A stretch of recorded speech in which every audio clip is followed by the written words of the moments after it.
The big Tuesday debate kicks off with a great guest who we're going to speak to in just a second. Later on, we're going to be chatting, and I suppose you could loosely put this under the banner of Darwinism versus creationism.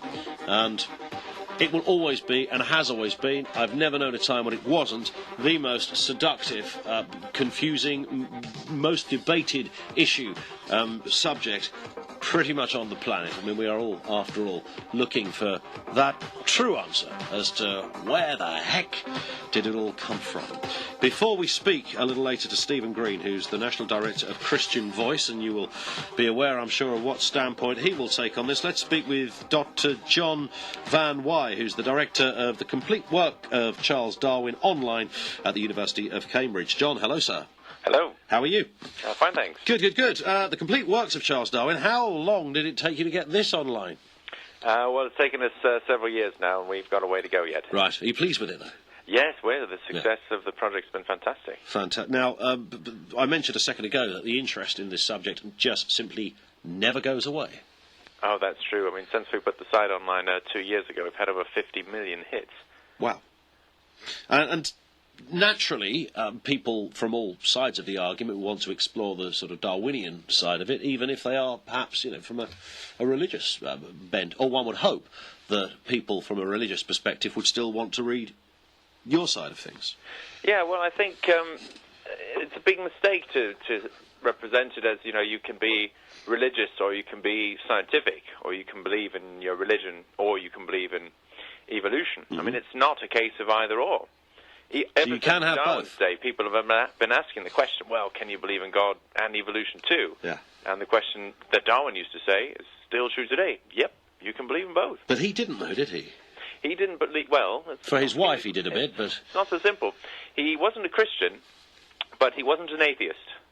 He believed that there was something, some intelligent thing that had probably started stuff off in the beginning. Mm. But as far as he was concerned, as a scientist, nothing but natural causes have ever been discovered. So he didn't convert to Christianity on his deathbed? No, definitely not. That's just an old another myth. One of those myths. Yes, yeah. It's I remember some years ago somebody saying to me that, and they were absolutely steadfast in this, that on his deathbed Darwin said, "I made it all up. It was all a lie." And it was at that point that somebody tried to sign me up for a bizarre cult, I think. So let's just talk then about Darwin. I mean, to ask you to encapsulate the theory of evolution within a few moments would be crazy. But the first thing to get out of the way is that this is, we are told, no longer a theory. Oh, yeah. I mean, you ask any biologist, and that's exactly what they'll tell you. I mean, it's the bedrock of all the life sciences, and it has been for 150 years now. I mean, as far as scientists are concerned, there's no debate. In fact, what a lot of people don't remember is, Darwin's book came out in 1859. Within 10 or 15 years, the debate was over. The international scientific community in all languages and countries, they'd all accepted, wow, Darwin is right. Is that right? They still bickered about details. Right. It was over back then. Yeah. So it's a bit weird that so many years later, suddenly there's been this talk of there being a debate again. I mean, as a historian, knowing how it all happened in the first time, my head's spinning. Yeah. What? We've seen that.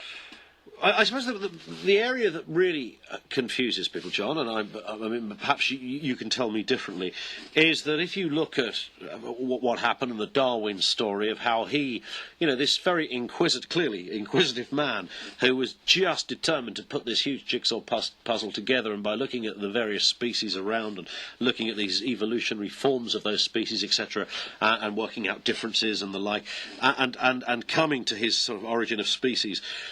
And there it was. We still remain with the question that where did the sort of first life form come from? That's the big confusion. Oh yeah, and basically that's going to remain in doubt for some time. And it's important to remember that Darwin did not seek to answer what was the origin of all life. His book, Origin of Species, means where do the different types come from. So a lot of people say, well, he doesn't even say in the Origin of Species where the origin of life is. Well, that's not what he's talking about. And he said, in the science of his day, couldn't answer that question. Sure. What he was answering, and what his answer has stood to this day, is where the different types come from. Yeah. And the answer is, the short answer is, they're descended from common ancestors, just like you and your cousin are descended from a common ancestor.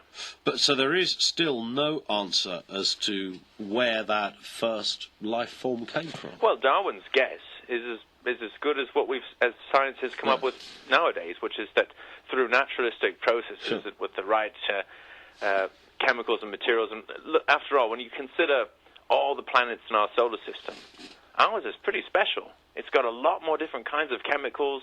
They're liquid at nice temperatures. They're moving around in complicated ways, even without life.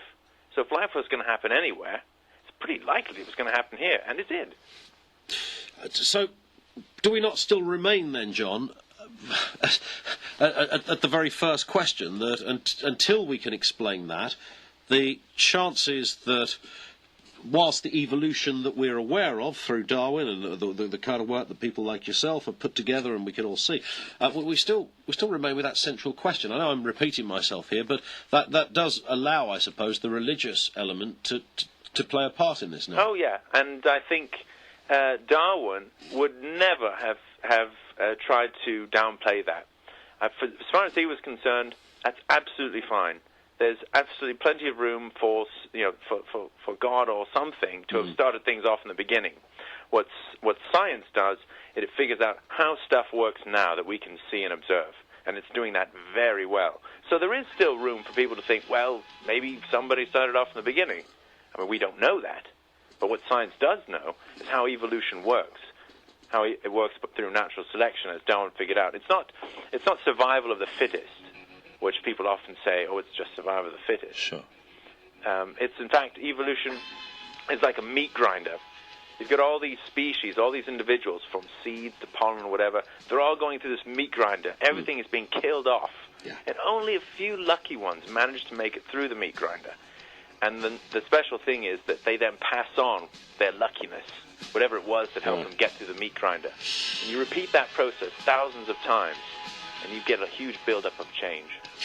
John, just give us your website for those who'd like to take a look at the fantastic amount of work you guys have put together. Right, it's darwin-online.org.uk. Great, and that'll keep you reading for about 750 years, won't you? So, listen, nice to talk, John. Thanks very much. And good to have you with us, sir. He's Dr. John Van Wyhe, Director of the Complete Work of Charles Darwin online at the University of Cambridge. We'll take another perspective in the next section. Newcastle versus Hull. Live.